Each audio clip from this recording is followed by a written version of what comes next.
विद्याधिष्ठात्रीं सरस्वतीं देवीं प्रणम्य इदानीं पाठः प्रारभ्यते। यथा भवन्तः गतदिवसे इत्थंभूतलक्षणे इति सूत्रात् प्राक् एनाङ्गविकारः इति सूत्रं यावत् अध्ययनं कृतम्। अद्य क्रमे अस्मिन् विद्यते सूत्रं तृतीयाकारकस्य इत्थंभूतलक्षणे इति। अतः इत्थंभूतलक्षणे इति सूत्रादारभ्य यथा समये यावन्त्यपि सूत्राणि भविष्यन्ति तेषां समेषां सूत्राणाम् अध्ययनं कारयिष्यामि।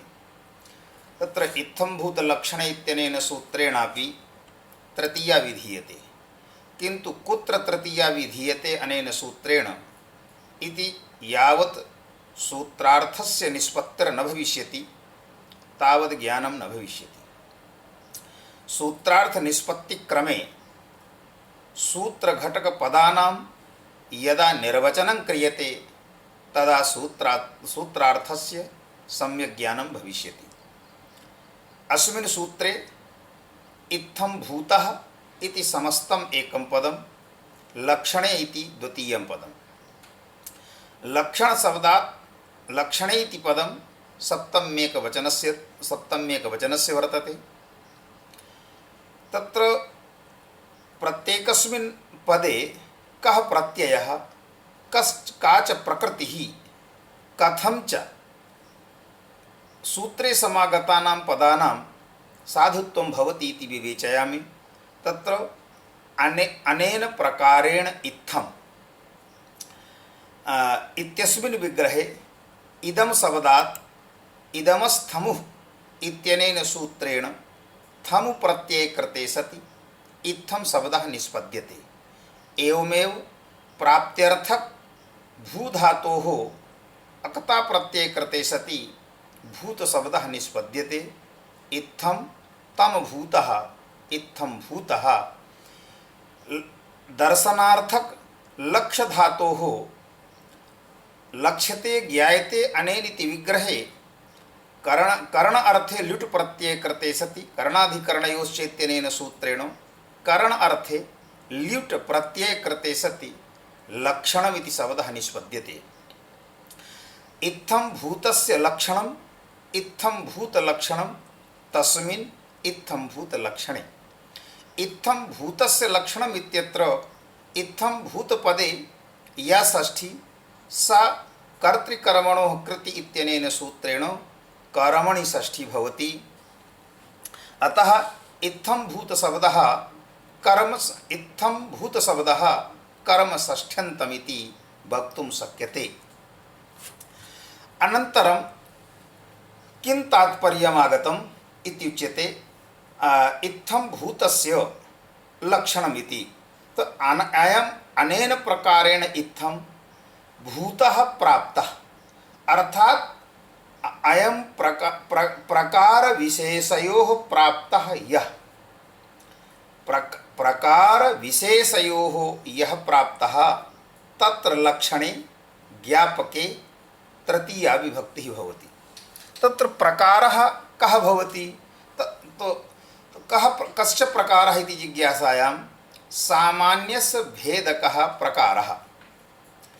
कुत्रचित् कस्मिंश्चिदपि एकः सामान्यधर्मः भवति, एकश्च विशेषधर्मः भवति। तत्र सामान्यस्य भेदकः विशेषः प्रकारः। अत्र प्रकारपदेन विशेषधर्मः स्वीकर्तव्यः। तस्य विशेषधर्मस्य ज्ञापकः यः भवति तस्य विशेषधर्मस्य ज्ञापकत्वं यत्र वर्तते तत्रैव तृतीया भवति। यथा अस्य उदाहरणं दत्तं जटाभिस्तापसः इति। जटाभिस्तापसः इत्यत्र यस्मिन् मनुष्ये तापसत्वं वर्तते तस्य तापसत्वस्य जटा ज्ञापिका अस्ति, न तु तापसत्वस्य जनिका अस्ति जटा। यतोहि अन्वय व्यतिरेकाभ्याम एव कस्यचिदर्थस्य निर्णयः भवति। किंतु यत्र यत्र तापसत्वं तत्र तत्र जटावत्वम् इति व्याप्तिः न भवितुमर्हति। जटावत्वस्य अभावेपि तापसत्वस्य दर्शनात्। यस्मिन् मनुष्ये जटायाः नास्ति सः अपि तापसः भवति। अतः यत्र यत्र तापसत्वं तत्र तत्र जटावत्वम् इत्यपि इयमपि व्याप्तिः न भवितुमर्हति। अतः अन्वयव्याप्त्या तापसत्वस्य निर्णयः न कर्तुं शक्यते। एवमेव यत्र यत्र जटावत्वाभावः तत्र तत्र तापसत्वाभावः इयमपि व्यतिरेकव्याप्तिरपि न भवितुमर्हति। यतोहि यत्र यत्र जटावत्वाभावः तत्र तत्र तापसत्वाभावः इति न दृश्यते।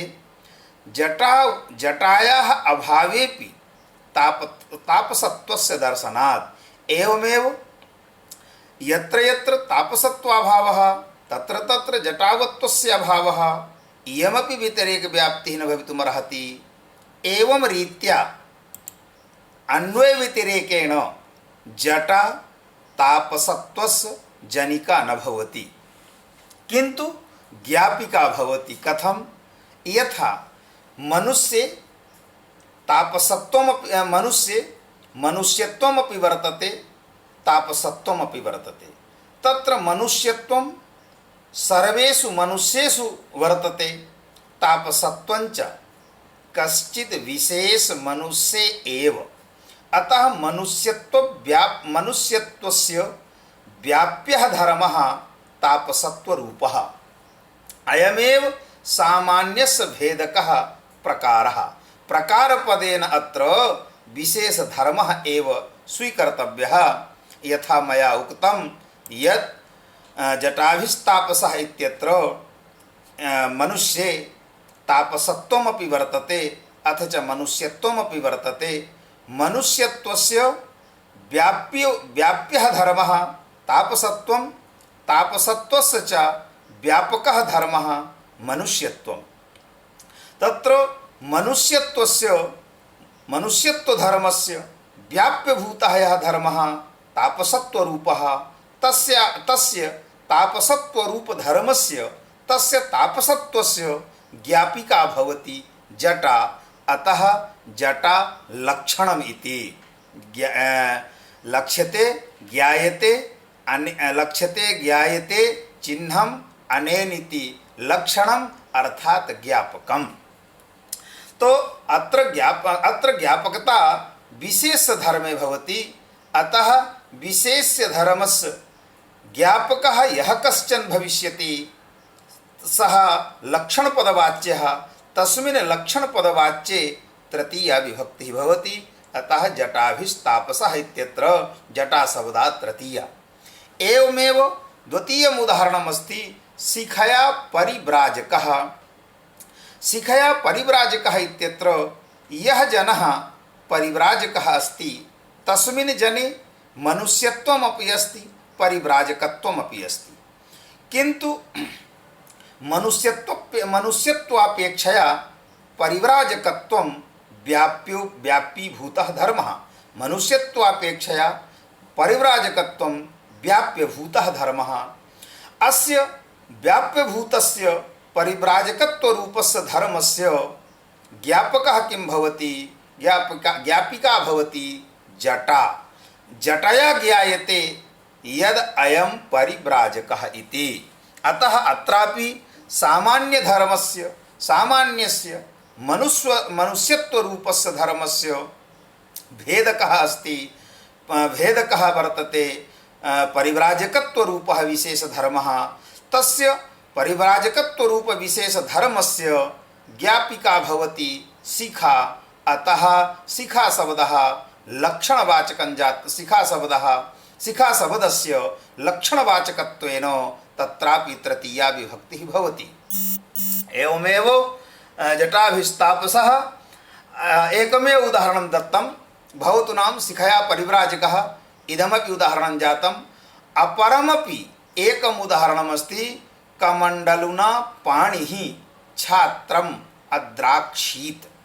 तो कमंडलुना पाणिहि छात्रः, तो कमंडलुना पाणिहि छात्रः अस्याः अस्य वाक्यस्य स्थितिः एवम् अस्ति यद् उपाध्याय छात्रयोः गच्छति।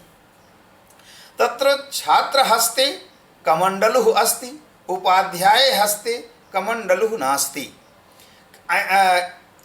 एवं रीत्या तस्मिन् छात्रे मनुष्यत्वमपि विद्यते, छात्रत्वमपि विद्यते। मनुष्यत्वधर्मः व्यापकीभूतः धर्मः, छात्रत्वं व्याप्यभूतो धर्मः। तत्र मनुष्यत्वस्य व्याप्यः यः धर्मः, मनुष्यत्वस्य व्याप्यभूतः यः धर्मः छात्रत्वरूपः, तस्य छात्रत्वरूपधर्मस्य ज्ञापकः भवति कमण्डलुः। अतः कमण्डलु अत्र लक्षणवाचक, कमण्डलुशब्दस्य प्रकृते लक्षणवाचकत्वेन ज्ञापकत्वात् लक्षणवाचकत्वेन अत्र तृतीया भवति कमण्डलुना पाणिः छात्रः इति। ये यहाँ इसका तात्पर्य ये है कि जो शब्द लक्षण यानी ज्ञापक होगा, उस ज्ञापक में तृतीया विभक्ति होती है। लेकिन किसका ज्ञापक हो, इसके प्रतिपादन के लिए स्वयं सूत्रकार ने इत्थम भूत शब्द का उपादान किया है। जैसे कि इत्थम भूत शब्द का मैंने अर्थ बताया कि भूतः का अर्थ है प्राप्तः और इत्थम का अर्थ है अयम प्रकार है इत्थम अथवा अनेन प्रकारेण इत्थम। तो प्रकार किसको कहते हैं, तो यहाँ जो प्रकार है वो पारिभाषिक है, वो सामान्यस्य भेदकः विशेषः प्रकारः, अर्थात विशेष जो धर्म है वही विशेष धर्म प्रकार शब्द से यहाँ पर गृहीत होता है। जैसे कि उदाहरण से आप स्पष्ट करिए कि जटाभिस्तापसः, तापसत्व कोई व्यक्ति जटा के द्वारा माने तापसत्व का जनक जटा नहीं हो सकती है, क्योंकि जिसके पास जटा है वह तपस्वी नहीं होता और जिसके पास नहीं जटा है वो भी तपस्वी होता है। इसलिए तापसत्व का जनक जटा नहीं हो सकती, तापसत्व के जनक हैं सम दमादि इत्यादि। तो जिस मनुष्य में या जिस व्यक्ति में जटा है उसमें दो धर्म हैं, एक है मनुष्यत्व और एक है तापसत्व। मनुष्यत्व तो सभी मनुष्यों में है, लेकिन तापसत्व कुछ ही मनुष्यों में होता है। इसलिए तापसत्व जो धर्म है वो न्यून वृत्ति है और मनुष्यत्व जो धर्म है वो अधिक देश वृत्ति है। अधिक देश वृत्ति होने के कारण मनुष्यत्व धर्म व्यापक है और तापसत्व धर्म व्याप्य है। तो ये जो मनुष्यत्व का व्याप्यभूत धर्म तापसत्व है, ये हो गया विशेष धर्म। इस विशेष धर्म का ज्ञापक जो होता है, इस विशेष धर्म का बोध जिसके द्वारा होता है उसी को यहाँ प्रकृति में लक्षण कहते हैं। तो ये जो तापसत्व रूप विशेष धर्म है, इस विशेष धर्म का ज्ञान, विशेष धर्म का ज्ञापक लक्षण के द्वारा जटा के द्वारा होता है। इसलिए यहाँ जटा को लक्षणवाचक माना जाता है और लक्षणवाचक जटा शब्द से तृतीया विभक्ति होती है। इसी तरह अन्य उदाहरणों में भी शिखया परिव्राजकः, यहाँ परिव्राजकत्व और मनुष्यत्व, मनुष्यत्व की अपेक्षा जो परिव्राजकत्व है वो व्याप्य है, क्योंकि परिव्राजकत्व कुछ लोगों में ही है और मनुष्यत्व तो मनुष्य मात्र में है। इसलिए मनुष्यत्व की अपेक्षा विशेष धर्म हो गया कौन, परिव्राजकत्व, और उस परिव्राजकत्व रूप विशेष धर्म का ज्ञापक है कौन, शिखा। अतः शिखा लक्षणवाचक हुआ और लक्षणवाचक होने के कारण यहाँ पर तृतीया विभक्ति होती है। इसी तरह कमंडलुना पाणिः छात्रः, तो कमंडलुना पाणिः छात्रः, अब यहाँ भी जो है छात्रत्व और मनुष्यत्व ये दोनों धर्म हैं। मनुष्यत्व की अपेक्षा व्याप्यभूत धर्म है छात्रत्व। उस छात्रत्व विशेष धर्म का ज्ञापक है कौन, कमंडलु। अतः कमंडलु शब्द लक्षणवाचक हुआ और ज्ञापक हुआ, और ज्ञापक होने के कारण उसमें तृतीया विभक्ति होती है। तो तृतीया विभक्ति हुई तो कमंडलुना पाणी। इस प्रकार से एवं रीत्या अनेन सूत्रेण यस्मिन् जने धर्मद्वयं विद्यते, एकः धर्मः सामान्य धर्मः अपरश्च धर्मः विशेष धर्मः, तत्र सामान्यस्य भेदकः यः विशेषः भवति, सामान्यस्य भेदकः यः विशेषः भवति, तद् विशेषस्य ज्ञापक तस्य विशेषस्य ज्ञापनं येन भवति तस्मादेव तृतीया विभक्तिः इति सूत्रस्य निष्कर्षः। तत्र अतएव उक्तं जटाभिस्तापसः लक्षणं च लिखितं जटा ज्ञाप्य तापसत्वादि विशिष्टः। जटा ज्ञाप्य तापसत्वादि विशिष्टः अर्थात तापसत्व रूपः यः विशेष धर्मः तद विशेष धर्मः ज्ञाप्यः वर्तते जटया। एवंच जटानिष्ठ ज्ञापकता निरूपिता ज्ञाप्यता विशेष धर्मे तापसत्वे ए अस्याम स्थितौ एव अनेन सूत्रेण तृतीया विभक्ति भवति। ज्ञापक यश्च ज्ञापकः यच्च ज्ञापकं भवति तद् ज्ञापक वाचकात् प्रातिपदिकात् एव तृतीया विभक्तिः अनेन सूत्रेण क्रियते। अत्र कश्चन अन्यः अपि एकः विचारः, यः विचारः अवश्यमेव श्रोतव्यः। स च विचारः अयम् इत्थम् अस्ति यद् अस्मिन् सूत्रे लक्षणशब्दः समागतः। भवन्तः विचारयन्तु, यदि लक्षणशब्दः अनुर्भूतलक्षणे इत्यस्मिन् सूत्रे लक्षणशब्दः समागतः, लक्षणेत्थं भूताख्यान भाग वीप्सासु प्रतिपर नवः इत्यस्मिन् सूत्रे लक्षणशब्दः समागतः, अथ च इत्थं भूतलक्षणे इत्यस्मिन् सूत्रे लक्षणशब्दः समागतः। किं सूत्रत्रये पठितः यः लक्षणशब्दः सः समानार्थकः अथवा भिन्नः भिन्नः वर्तते। यदि समानार्थकः एव स्यात्, अनुर्लक्षणे इत्यत्र यः लक्षणशब्दः तस्य लक्षणशब्दस्य यः अर्थः सः एव अर्थः यदि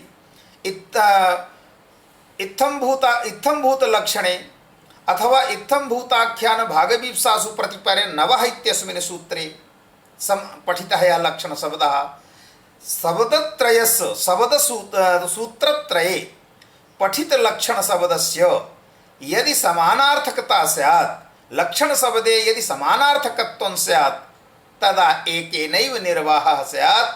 पुनः पुनः तत्तत् सूत्रे लक्षणग्रहणस्य न करणीयं, लक्षणग्रहणं न करणीयं, किन्तु भगवता पाणिनिना कृता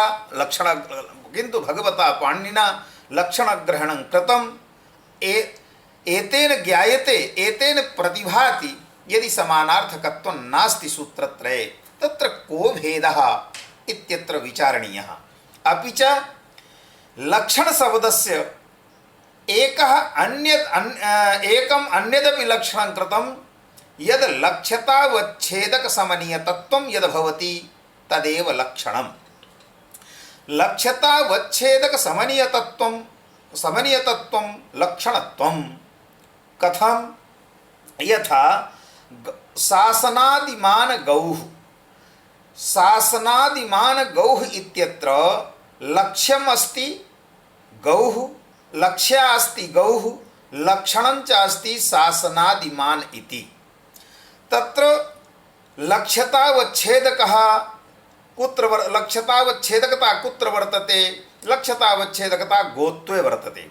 अतः लक्ष्यतावच्छेदकसमनीयतत्वं, तो लक्ष्यतावच्छेदकभूतः यः धर्मः गोत्वरूपः, तच्च गोत्वं यत्र तिष्ठति तत्रैव शासना अपि तिष्ठति। एवं कदापि न भवति कि यत्र यत्र गोत्वाभावः यत्र गोत्वाभावः अर्थात गोत्वाभावाधिकरणे शासना तिष्ठेत् इति कथमपि न भवितुमर्हति।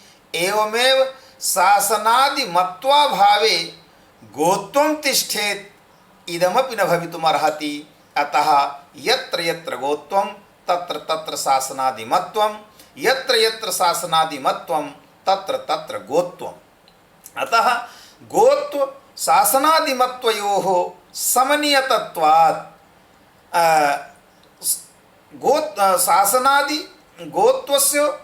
गोत्व शासनादिमत्वयोः समनीयतत्वात् शासना लक्षणं भवति गौः इत्यस्य अतएव उक्तं लक्ष्यतावच्छेदक समनीय तत्वम्।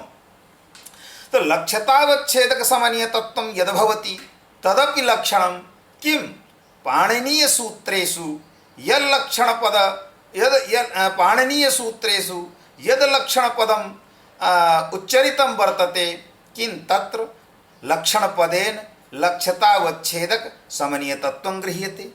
अपि च लक्षणशब्दः लक्ष्यते ज्ञायते अनेन इति लक्षणम् इति पूर्वं मया उक्तं, किन्तु लक्ष्य दर्शनार्थक लक्ष्य धातोः यदा भावे अर्थे लुट् प्रत्ययः क्रियते अथवा करणे अर्थे लुट् प्रत्ययः क्रियते तदा करणार्थक लुट् प्रत्ययस्य अर्थः अस्ति जनकता। लक्ष्य धातुः दर्शनार्थ दर्शन रूपे अर्थे विद्यते, दर्शनञ्च तत्र ज्ञानम्। अतः लक्षण शब्दे प्रकृतिरस्ति लक्ष्य धातुः, प्रत्ययश्च अस्ति लिट् प्रत्ययः, लिट् प्रत्ययेन जनकता रूपस्य अर्थस्य बोधः, प्रकृत्या च ज्ञान रूपस्य अर्थस्य बोधः। ज्ञानञ्च तो ज्ञाननिष्ठ जनकता यद किंचित निष्ठ जन्यता निरूपिता एव भवति, जन्यता च यद किंचित निष्ठ जनकता निरूपिता एव भवति। एवंच प्रकृते प्रकृते ज्ञाननिष्ठ जन्यता निरूपित जनकतावत्वं लक्षणत्वम् इदमपि लक्षणं फलति लक्षण शब्दस्य। अतएव उक्तं लक्ष्य लक्षण भावः। तो लक्ष्य लक्षण भावः यत्र कुत्रापि उक्तं वर्तते तस्याः पंक्तेः इदमेव तात्पर्यं, तस्याः पंक्तेः अयमेव आशयः यद् लक्षण शब्दः अत्र लिडन्तः वर्तते। अपि च द्वितीयं कारणमिदमस्ति यद् लक्षण शब्दात् भावे अर्थः लुट् प्रत्ययः क्रियताम्। भावार्थकाः ये प्रत्ययाः भवन्ति ते प्रकृत्यर्थस्य अनुवादकाः एव भवन्ति। अत्र प्रकृतिः अस्ति लक्ष्य धातुः यस्य अर्थः ज्ञानमिति।